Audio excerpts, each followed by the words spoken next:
Alright guys, how's it going? It's Rabea. And it's Matt. And this is Sounds Like on Andertons TV.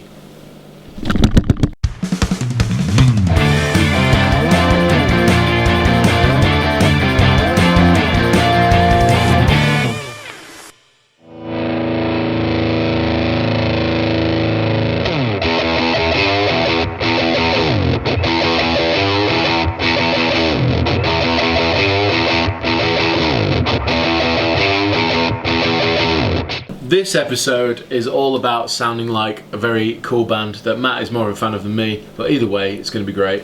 To be honest, it's a band that neither of us are kind of really like up on, but it was requested so much. Yeah, all of you guys have been saying we should do it, so this is about trying to sound like Dan Auerbach from the Black Keys. Black Keys. It's a specific tone, I guess, and he has a style, but there's so much like different gear, different vintage gear, loads of old stuff. Yeah. Well, that's where it's difficult for us, because as you know, we have a £1,500 budget, and in this instance, pretty much all the gear that he uses is old school. Some of it has to be run on special power converters because it's weird voltage from back in the 50s. Rather than setup, we're going to go sound and hopefully get some gear that's kind of in the same style. Yeah. So we should try it and see what we find. Let's do it. In Andertons Retailers! So we're going to try and find a guitar, aren't we, Rabea's all. Yeah. I think we should skirt the whole shop and see what they have. That's kind of... I have spotted one, but I'm going to save that until after we have a look around other stuff. Yeah. So let's go. Are these covered P90s? Or that kind of vibe, it's like a wide-spaced pickup. And the way the bridge is set up is going to have a specific tone as well, because it's technically... It's like yeah. And it's incredibly resonant as well, so... Which would have a specific, that would have quite a boxy twang to it. Yeah. So that could work. I also thought this might be a good idea, and this is the Blues Hawk. Yeah. I prefer Blues Hawk, and it's called splitting P90s 3-way, and this is basically their retone switch. Yeah. So it just changes the sound. That might give us some good tonal variation to achieve different sounds, but who knows? Anyway. Yeah, because he kind of looks like one of the... He played a lot of like Japanese Taisco stuff. Yeah, it's got that vibe about it. Definitely that kind of... Well, that's 3 strong contenders already. Maybe we should use an 8-string. This is perfect.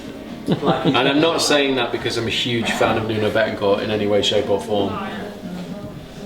What about the Coronado? It's like surf rock. Filtron pickups in it as well. And that's $623, so it's a little bit more expensive than we probably want to spend, because I imagine we'll be We're going to need a few eating up the budget on pedals, yeah.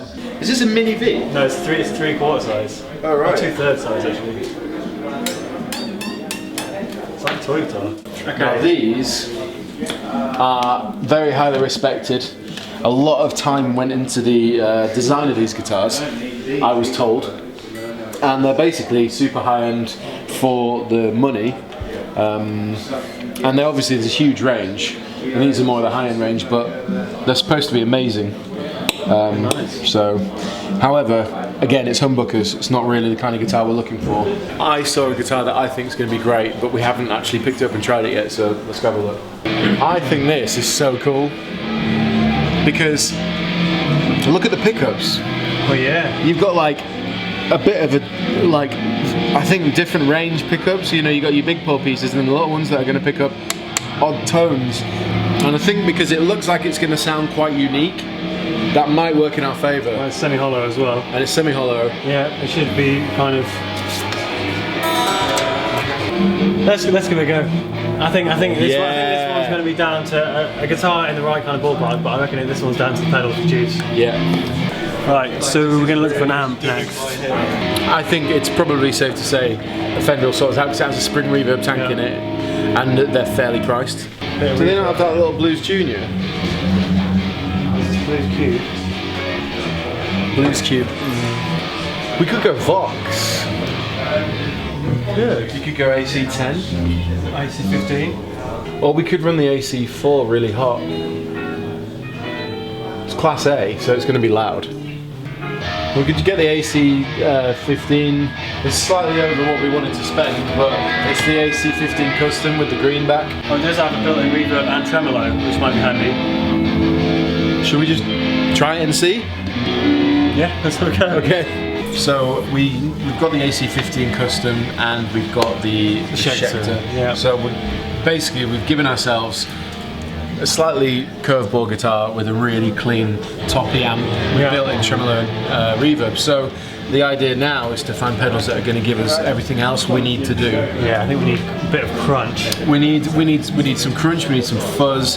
We need a slapback delay. We also need a pitch shift. So for the pitch shift, because there's no whammies in stock, it's all about the pitch fork with an expression pedal. That's what we're going to do. Yeah. It's not the cheapest, but the Thunderclaw it's almost like the perfect balance between a fuzz and an overdrive. So it might be less defined overdrive, which might work in our favour on a top boosted amp. I know he uses a lot of Earthquaker devices, He does, yeah. but I don't think we're able to get hold of them or many because they're quite expensive. Basically, we're struggling because he obviously has a countless amount of pedals, and we don't have that much money left to play with. So we're trying to keep it concise but right, if you know what I mean. Because apparently that's quite close to the T-Rex. What was the name of the T-Rex pedal? Well, it's a T-Rex Mod Honey. So I'm completely, but it's that sort of muddy drive tone. The way you describe it, it sounds to me like they could be a bit similar. Yeah.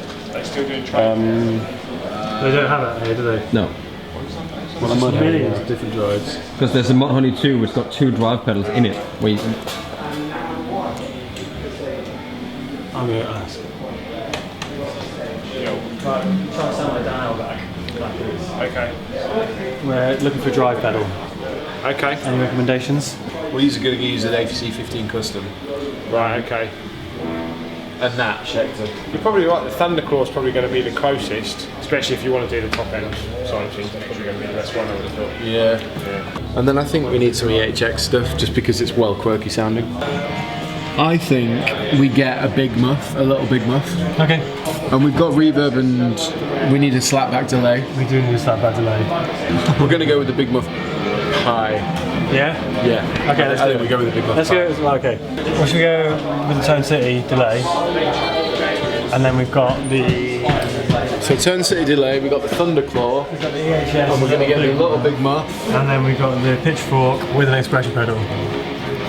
That's probably all we're going to be able to afford. I just wonder whether the Echoflex preamp would be good. Yeah. Because that did a good... Like an old school kind of rock like, tone. yeah. Well, should we get that as well? And Yeah, then yeah, on yeah. the side? Yeah. So let's try sound like... Let's have a go. Yeah, let's try to do it like this.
We are back in the video room. Yes, we are indeed. And I'm just going to say this. I think we've done a really good job, and I haven't even started to explain why.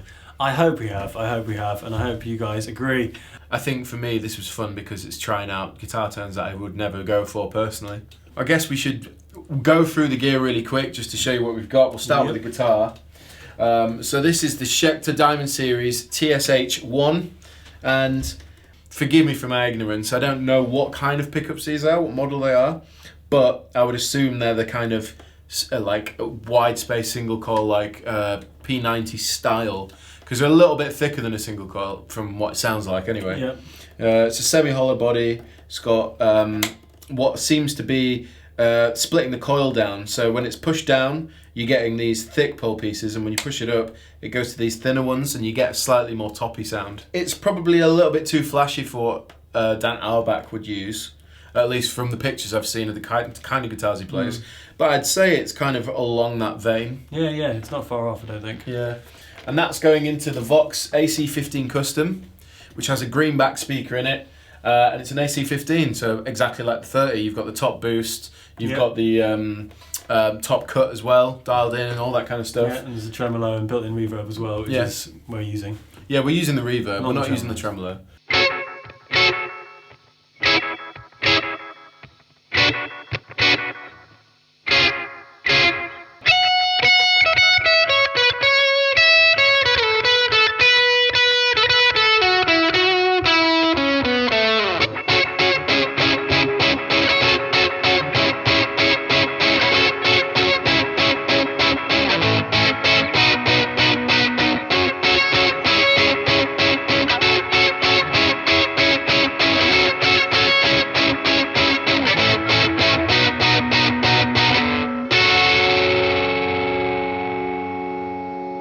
This is guitar and amp on their own.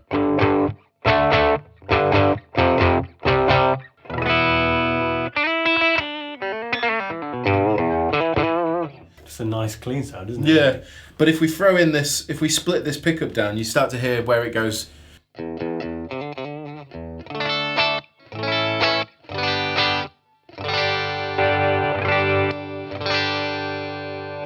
So that's the guitar and amp. Let's run you through the pedals. Well, this is why I said I think we nailed it. Was just I think we've definitely pinpointed certain aspects of his tone quite accurately through the pedals. Let's start actually at that end. Okay. We have the Echoplex preamp, which actually we've used it before in a similar way, on full and on all the time. Yeah, it's on full all the time, on. Which, to be honest, like, it gives an example of just a normal sound now. Okay. And then with.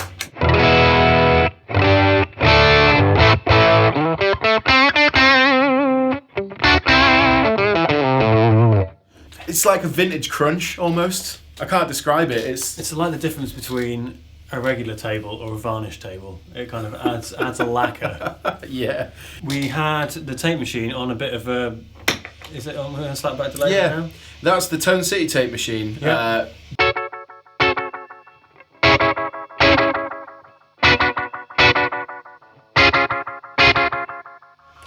So I mean, it's right there. That's the slapback, and you can bump up the speed a little bit, get it a bit tighter. The good thing about it is it's easy to use. So we found the tone really fast. Yeah. Big Muff, I'd say, was the one we used on pretty much everything. Yep. This.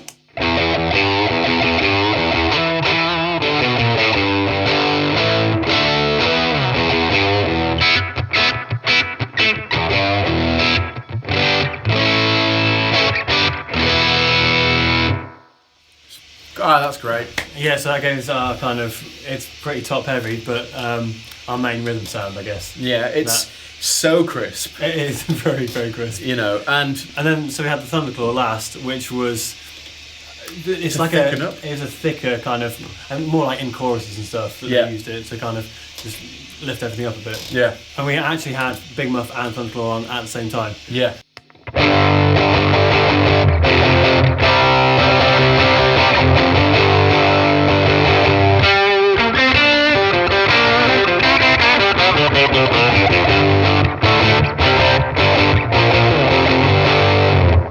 And last but not least, my favourite pedal in all this, The Pitchfork. is the Pitchfork. And we must just say, this is the only reason we went for the Pitchfork was because the Andertons didn't have any whammy in stock. Yeah, the Pitchfork by Electro Harmonics with just a really cheap, it's about £30, Roland EV5 expression pedal. Yeah, it's super cheap, but this rolled up all the way off actually. It's on 0, which is kind of confusing, but at the same time it's because we're going reverse. So when I'm pressing down, I want the pitch to go down with me, rather than if I had it on 10, I'd be the other way around, which would feel weird. So for the beginning of Lonely Boy, we had an octave below set with a full blend, and then obviously using the expression pedal to kind of get that dive effect. Yeah.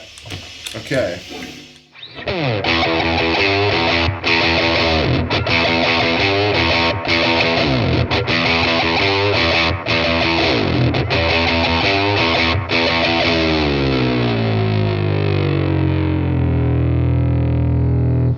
awesome. That was great, and then we used it also for an octave above. I think we were trying to recreate some of the synth layers that you might hear in the records, which obviously we don't have access to, or we're not doing that. We're trying to sound like Dan Auerbach with the guitar stuff. So it was nice that you could incorporate the pitchforking and kind of, I suppose, suggest the sounds of the synths and stuff over the top of the guitars. Yeah.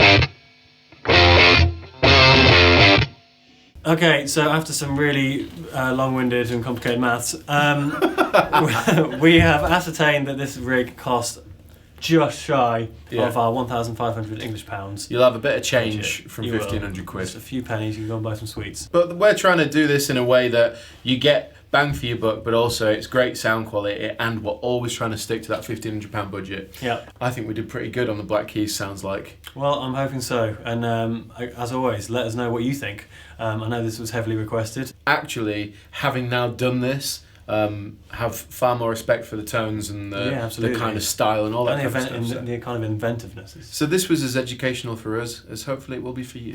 I hope so.